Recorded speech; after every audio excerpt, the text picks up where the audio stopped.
दी print के YouTube channel को subscribe करें और ताज़ा अपडेट्स पाने के लिए बेल आइकन दबाएं।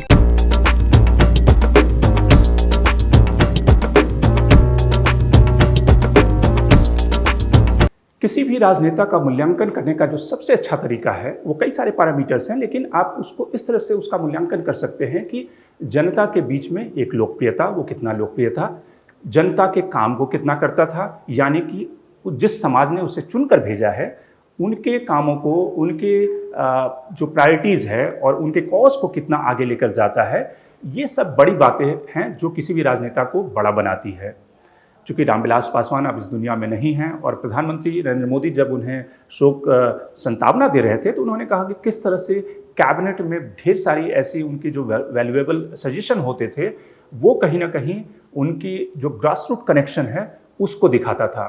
तो रामविलास पासवान की राजनीति में उनका क्या योगदान रहा, दलित पॉलिटिक्स में किस तरह से उन्होंने कंट्रीब्यूट किया, और ख़ास करके बिहार की राजनीति जिस समाज से वो चुन कर आते थे, यानी कि दलितों के बीच में एक ऐसा समाज जिसके बीच में से वो निकल कर आए और एक सेंट्रल पॉलिटिक्स में अपनी जगह बनाई, उस कंट्रीब्यूशन पे भी हम बात करेंगे और किस तरह से बिहार के चुनाव में इसका क्या इम्पैक्ट होगा इस पर भी हम बात करेंगे। लेकिन उससे पहले आप दर्शकों से एक अपील, किसी भी डेमोक्रेसी में, किसी भी समाज में अगर आप एक इंडिपेंडेंट, एक न्यूट्रल मीडिया चाहते हैं जो कि ना लेफ्ट हो ना राइट हो, ना इधर की बात करे ना उधर की बात करे, तो आपको उसका हौसला बढ़ाने के लिए उसे सब्सक्राइब करना पड़ेगा, उसके साथ जुड़ना पड़ेगा। तो आप हमारा जो वेबसाइट का लिंक है उस पर जाएँ, उसे सब्सक्राइब करें और हमारा हौसला बढ़ाएं, क्योंकि तभी एक इंडिपेंडेंट पत्रकारिता, एक निष्पक्ष पत्रकारिता जिंदा रह सकती है। तो अब आते हैं मुद्दे पर। रामविलास पासवान जिनकी कल देहावसान हुआ, उनका कंट्रीब्यूशन भारतीय राजनीति में क्या रहा, किस तरह से उन्होंने दलित पॉलिटिक्स को आगे बढ़ाया, तो प्योर पॉलिटिक्स में बात करते हैं रामविलास पासवान की। वैसे तो ये सारा फैक्ट आप जानते हैं और दर्शकों ने आपने देखा होगा कि कल से जो उनके ऊपर ढेर सारी ओबेचुरी लिखी गई, उसमें कि किस तरह से वो 6 प्रधानमंत्री के साथ में, जिसमें कि देवेगौड़ा वीपी सिंह से लेकर प्रधानमंत्री नरेंद्र मोदी तक, उन्होंने उन सब के साथ काम किया केंद्रीय कैबिनेट में।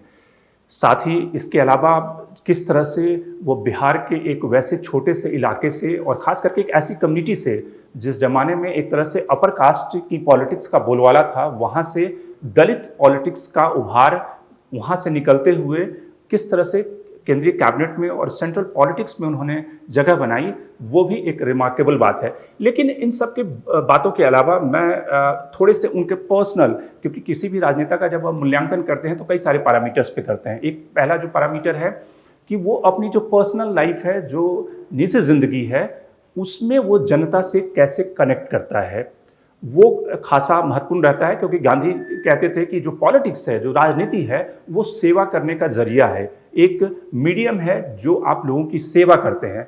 तो हमारे पॉलिटिशियन, जो हमारे राजनेता हैं, जिन्हें जनता चुनकर भेजती है, वो जनता की कैसी सेवा करते हैं और किस तरीके से करते हैं, ये पॉलिटिक्स में काफ़ी महत्वपूर्ण एक उसका पायदान है। तो रामविलास पासवान की अगर पॉलिटिक्स को देखें तो उस ज़माने में, जिस ज़माने में दिल्ली की पॉलिटिक्स में, बिहार की पॉलिटिक्स में, यूपी की पॉलिटिक्स में अभी भी होता है, लेकिन दिल्ली की पॉलिटिक्स में आज की तारीख में आपको बिरला ही गिने चुने एग्जाम्पल मिलेंगे जो कोई केंद्रीय मंत्री या फिर मुख्यमंत्री अपनी जनता अदालत लगाता हो। ज़्यादातर मुख्यमंत्रियों ने ये कॉन्सेप्ट जो था 90s का कॉन्सेप्ट, उसको लगभग बंद कर दिया है। और केंद्रीय मंत्री में तो सिर्फ हर्षवर्धन को छोड़कर मुझे नहीं दिखता कि कोई केंद्रीय मंत्री अपने घर में जनताओं की रेगुलर समस्याएं सुनता हो। लेकिन रामविलास पासवान उस ज़माने में, जिस ज़माने में वो लेफ्ट फ्रंट में थे, उसके बाद वाजपेयी सरकार में आए, उस ज़माने में भी वो अपने घर पर लोगों की समस्याओं को रोज़ सुनते थे और हर दिन उनके घर पर करीब 200-250 लोगों का जमावड़ा होता था। और जो रामविलास पासवान की सबसे जो यूनिक बातें थी कि वो सीधे उसी समय उठाकर अधिकारी को फ़ोन करते थे और ये कहते थे कि ये जो प्रॉब्लम है इसका सोल्यूशन होना चाहिए और शाम तक आप मुझे बताएंगे कि इसका सोल्यूशन आपने क्या निकाला। ये जब बात कोई मंत्री कहता है अपने अधिकारी को, तो उसका जो काम करने का तरीका है वो बदल जाता है। दूसरे मंत्रियों की तरह नहीं, जैसे आप ढेर सारे मंत्री आज की तारीख में उस तरह से करते हैं कि अपने पर्सनल सेक्रेटरी को फ़ोन करते हैं और उनको बुलाकर कहते हैं कि देखो ये काम हो जाना चाहिए। पर्सनल सेक्रेटरी वो किसी तीसरे आदमी को उसी बात को दोहरा देता है कि देखो ये काम हो जाना चाहिए, और फिर फाइनली वो काम नहीं होता।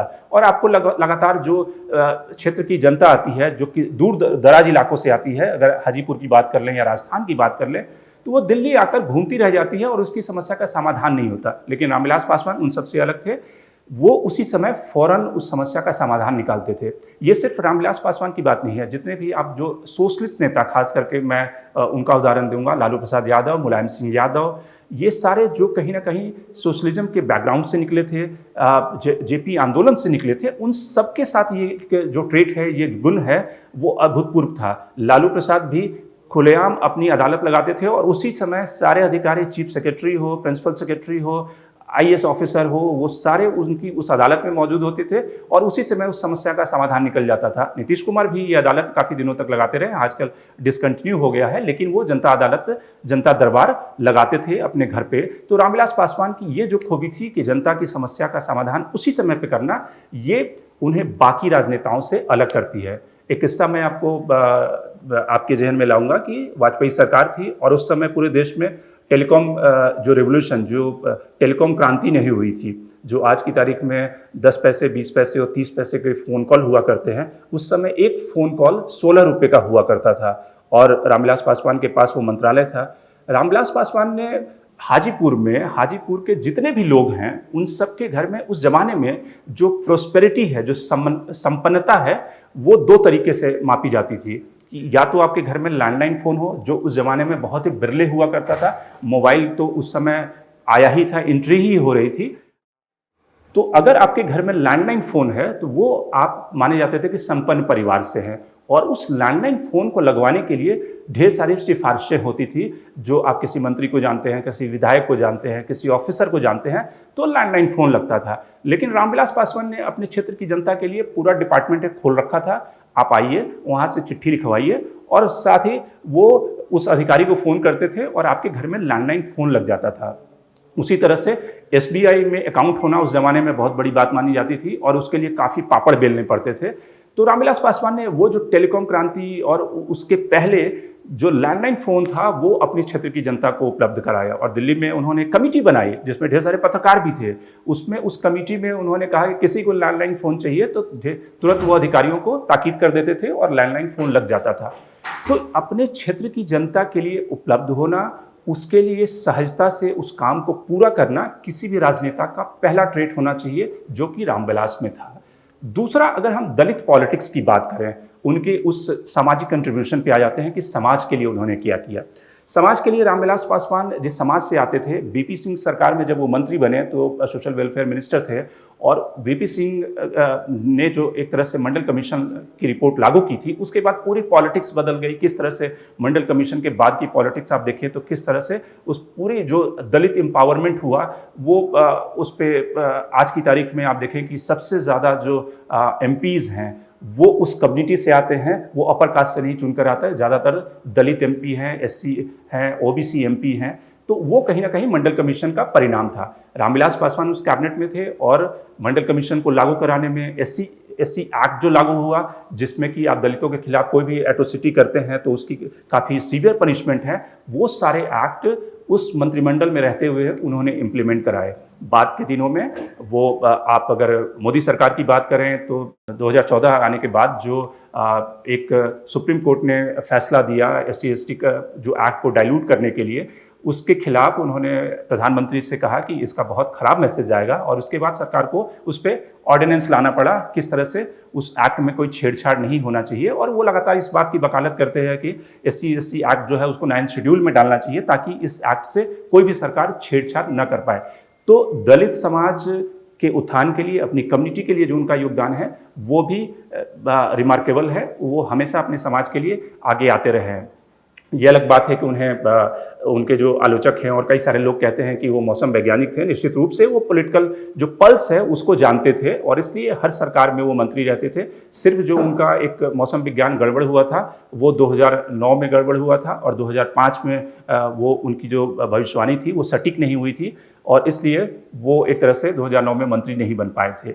लेकिन पासवान ये कहते थे कि देखिए, जो जस्टिस, जो सोशल जस्टिस है, वो तभी होगा जब आप सत्ता में रहेंगे, और सत्ता में जब रहेंगे तभी आप किसी का कल्याण कर सकते हैं। तो इसलिए उस लिहाज से वो एक 4-5% के नेता होने के बावजूद उन्होंने राष्ट्रीय राजनीति में जगह बनाई और हर सरकार में वो मौजूद रहे। रामविलास पासवान काशीराम नहीं थे, निश्चित रूप से काशीराम दलितों के एक बड़े नेता थे और उन्होंने दलित एम्पावरमेंट के लिए ज़्यादा काम किया, लेकिन 4-5% का वोट बैंक होने के बावजूद उन्होंने एक अपनी जगह बनाई। और ये जानते हुए कि बिहार की पॉलिटिक्स में अगर एक समय में लालू प्रसाद जिनके पास 16-17% का वोट बैंक है, यादव और मुस्लिम वोट बैंक, दूसरी तरफ नीतीश कुमार हैं जिनके पास में कुल मिलाकर 10% का वोट बैंक है कोयरी और कुर्मी का, और साथ में अगर वो किसी भी बीजेपी या फिर किसी भी आरजेडी के साथ मिल जाते हैं तो वो विनिंग कॉम्बिनेशन यानी कि 35-37% का वोट बैंक हो जाता है। लेकिन उनके पास कोई दूसरा ऑप्शन नहीं है, वो नीतीश और लालू के समानांतर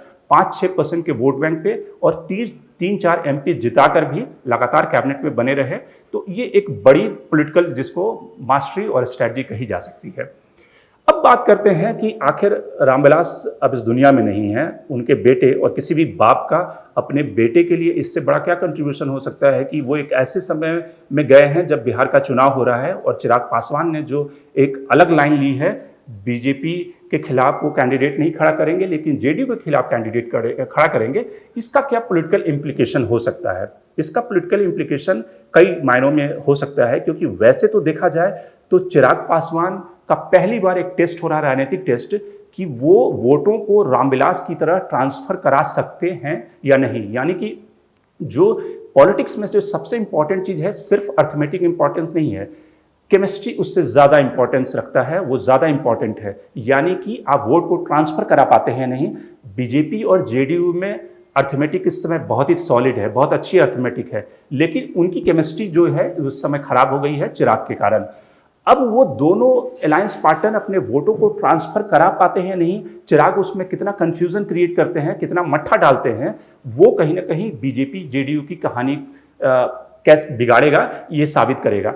लेकिन चिराग के सामने ये संकट है कि पहली बार उन्हें ये साबित करना होगा कि वो रामविलास पासवान जो जिनका वोटर उनके प्रति एक जिस तरह से मायावती का वोटर है, जाटव वोटर, जो प्रमोद महाजन एक ज़माने में कहते थे कि मायावती से लड़ना है तो बीजेपी के लिए मुश्किल ये है कि बीजेपी को 0 से शुरुआत करनी पड़ती है, मायावती 16% से शुरुआत करती है। वैसे ही रामविलास पासवान का एक जो वोटर है वो लॉयल वोटर है, जो दुसाद कम्युनिटी, जो दलित का एक सेगमेंट है, वो उनका एक कट्टर वोटर रहा है। लेकिन क्या वो चिराग को उसी रूप में अडॉप्ट करेगा? चिराग वो वोट को ट्रांसफर करा पाएंगे? और साथ ही क्या उन्हें अपर कास्ट का वोट मिलेगा? ये ढेर सारे सवाल बिहार इलेक्शन में होगा। लेकिन निश्चित रूप से एक जो सहानुभूति वोट है, जिसको कि चिराग अगर आने वाले दिनों में कैच कर पाए तो हो सकता है कि वो बहुत सारी सीटें तो न जीते, लेकिन वोट कटवा बनकर जेडीयू का खेल बिगाड़ सकते हैं। और खास करके जो हाजीपुर का इलाका है, जो एक तरह से रामविलास पासवान का गढ़ है, जो 77 से आज तक एक तरह से एकाध